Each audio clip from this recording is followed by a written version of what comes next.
अब IDFC first bank के numbers का एनालिसिस करने के लिए बैंक के सीएफओ सुधांशु जैन जुड़े हैं। सुधांशु जी, गुड मॉर्निंग। आपके मतलब पोटेंशियल काफ़ी रहा है आपके बैंक में हमेशा, लेकिन कभी नंबर्स पर आप डिलीवर नहीं कर पा रहे हैं। इस बार भी आपका प्रॉफिट गिरा है यहाँ पर। इस बार क्या दिक्कत रही और कैसा आउटलुक लग रहा है आपको यहाँ से? First of all good morning Anuj, सभी दर्शकों को गुड मॉर्निंग। नंबर्स थोड़े म्यूटेड है, बट हमने थोड़ा गाइड भी किया था कि हमारे पास एमएफआई बुक है जो हम कंसिस्टेंटली नीचे गिराते जा रहे हैं, वो कम होते जा रही है, बट उसका पेन अभी आ रहा है बुक्स पे। अगर आप लास्ट 1-2 क्वार्टर्स भी देखेंगे तो हमने यही कॉल आउट किया है कि एमएफआई में थोड़ा स्ट्रेस है।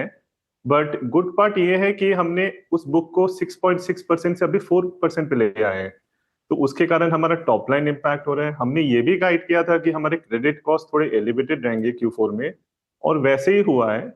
बट आगे चल के हमारा अनुमान है कि प्रॉफिट्स क्वार्टर ऑन क्वार्टर गिरेंगे, बिकॉज ये एमएफआई का इम्पैक्ट कम होते जाएगा क्वार्टर ऑन क्वार्टर। तो हमने एक और डेटा पॉइंट दिया इन्वेस्टर प्रेजेंटेशन में। अगर आप एमएफआई छोड़ के देखें तो हमारा कोर ऑपरेटिंग प्रॉफिट पूरे साल का 30% बढ़ा है।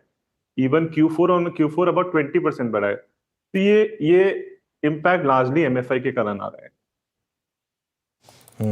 तो ये एमएफआई में दो पार्ट सवाल। एक तो आप कह रहे हैं कि आप थोड़ा सा कम कर रहे हैं इसको, ये कितना कम करेंगे? और काफ़ी जो टेलटेल साइन मिल रहे हैं कि शायद जो एमएफआई की प्रॉब्लम थी वो तो अब शायद सॉल्व होने वाली है, तो वहाँ से क्या अब और प्रेशर आना बंद हो जाएगा? सो अभी हम इस बुक को कॉशियसली मॉनिटर कर रहे हैं। हमारा अनुमान है कि एमएफआई बुक नेक्स्ट ईयर भी अबाउट 3% तक आ जाएगी। हम इस बुक को भी थिंग्स जब तक सेटल नहीं हो हम इसको वेरी कॉशियसली मॉनिटर करना चाहते हैं। बट हमारी ग्रोथ पे हमें कोई दिक्कत नहीं दिख रही, बिकॉज हमारी बहुत ही वाइड बेस्ड प्रोडक्ट सूट है।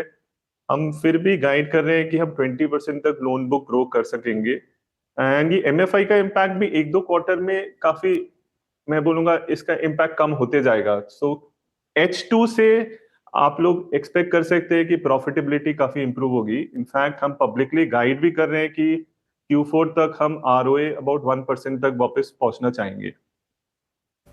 अच्छा सुधांशु जी, सिंस आप अपने सेविंग रेट्स बहुत एग्रेसिवली प्लेस्ड रखते हैं, अभी एग्जैक्टली आपका कासा कहाँ किस ट्रजेक्टरी में है? और दूसरी बात यह है, अब आप क्या अपने सेविंग रेट्स आप काटने पे विचार कर रहे हैं? कितना बड़ा कट पॉसिबल है यहाँ पर आपका take? So just to give I think some push to your NIMs।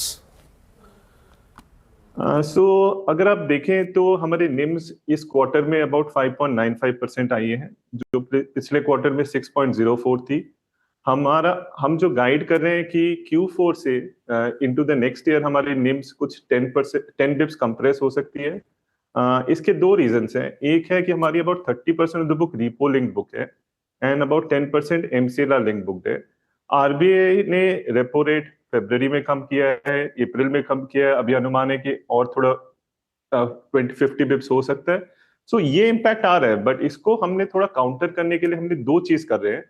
हमारी फंडिंग आती है फिक्स डिपॉजिट से और सेविंग्स डिपॉजिट से। फिक्स डिपॉजिट रेट्स जो हम पीक पे 790 पे ऑफर कर रहे थे मार्च में, वो हम ऑलरेडी उसको 7.25% पे लेके आ रहे हैं। सेविंग्स रेट भी हमने एक कट फरवरी में किया था, अभी हम थोड़ा और कर रहे हैं।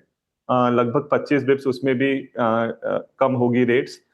सो हमारा अनुमान है कि ये काफी हद तक काउंटर बैलेंस कर देगा। नियर टर्म प्रेशर आ सकता है निम पे, बट साल के एंड तक हमें लगता है कि निम्स वापस रिस्टोर हो जाएगी 5.95% पे।